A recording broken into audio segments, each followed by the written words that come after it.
ಭಾರತದ ಆರ್ಥಿಕ ಪ್ರಗತಿಗೆ ಕಠಿಣ ಶ್ರಮ ಹಾಗೂ ಸಮರ್ಪಣೆಯ ಸಂಸ್ಕೃತಿಯ ಅಗತ್ಯ. ನನ್ನ ಸಮಾಧಿಯವರೆಗೂ ನಾನು ಕೊಂಡೊಯ್ಯುತ್ತೇನೆ ಎಂದ ನಾರಾಯಣಮೂರ್ತಿ. ಕಠಿಣ ಪರಿಶ್ರಮ ದೇಶದಲ್ಲಿ ಉದ್ಯೋಗದ ಅದೃಷ್ಟ ಪಡೆದ ಪ್ರತಿಯೊಬ್ಬರ ಜವಾಬ್ದಾರಿ. ವಾರಕ್ಕೆ 70 ಗಂಟೆ ದುಡಿಮೆ ಸತ್ತರೂ ಅಭಿಪ್ರಾಯ ಬದಲಿಸೋಲ್ಲ ಎಂದ ನಾರಾಯಣಮೂರ್ತಿ. ಕಳೆದ 2 ಚುನಾವಣೆಯಲ್ಲಿ ಗೆಲ್ಲುತ್ತೇನೆ ಎನ್ನುವ ವಿಶ್ವಾಸವಿತ್ತು. ಆದರೆ ಈ ಬಾರಿ ಆತ್ಮವಿಶ್ವಾಸದ ಕೊರತೆ ಇದೆ. ಇಳಿ ವಯಸ್ಸಿನಲ್ಲೂ ದೇವೇಗೌಡರು ತೊಡೆತಟ್ಟಿರುವುದು ಚುನಾವಣೆಯ ವಿಶೇಷ. ಬಿಜೆಪಿ ಜೆಡಿಎಸ್ ಮೈತ್ರಿಕೂಟದ ಅಬ್ಬರದ ಪ್ರಚಾರಕ್ಕೆ ಕಾಂಗ್ರೆಸ್ ವಿಚಲಿತವಾಯಿತೆ.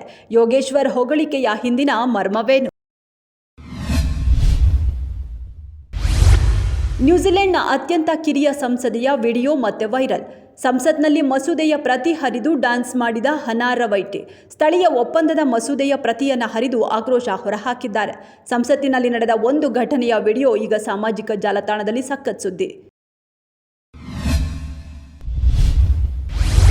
ಮ್ಯಾಟ್ರಿಮೋನಿಯಲ್ಲಿ ಹುಡುಗನನ್ನು ಹುಡುಕುತ್ತಿದ್ದೀರಾ? ಎಚ್ಚರ. ಮ್ಯಾಟ್ರಿಮೋನಿಯಲ್ಲಿ ಯುವತಿಯರನ್ನು ಪರಿಚಯಿಸಿಕೊಂಡು ಮದುವೆಯಾಗುವುದಾಗಿ ನಂಬಿಸಿ ಯುವತಿಯರಿಗೆ ವಂಚನೆ. 8 ವಿವಿಧ ಪ್ರಕರಣಗಳಲ್ಲಿ ಈತ 62 ಲಕ್ಷ ರೂಪಾಯಿಗೂ ಅಧಿಕ ಹಣ ಪೀಕಿದ್ದಾನೆ. ದಾವಣಗೆರೆ, ಹರಿಹರ, ಮಂಡ್ಯ, ಚಿಕ್ಕಮಗಳೂರು, ಬೆಂಗಳೂರು ಸೇರಿ ಮಧು ಮೇಲೆ ಪ್ರಕರಣ ನ್ಯಾಯಾಂಗ ವಶಕ್ಕೆ.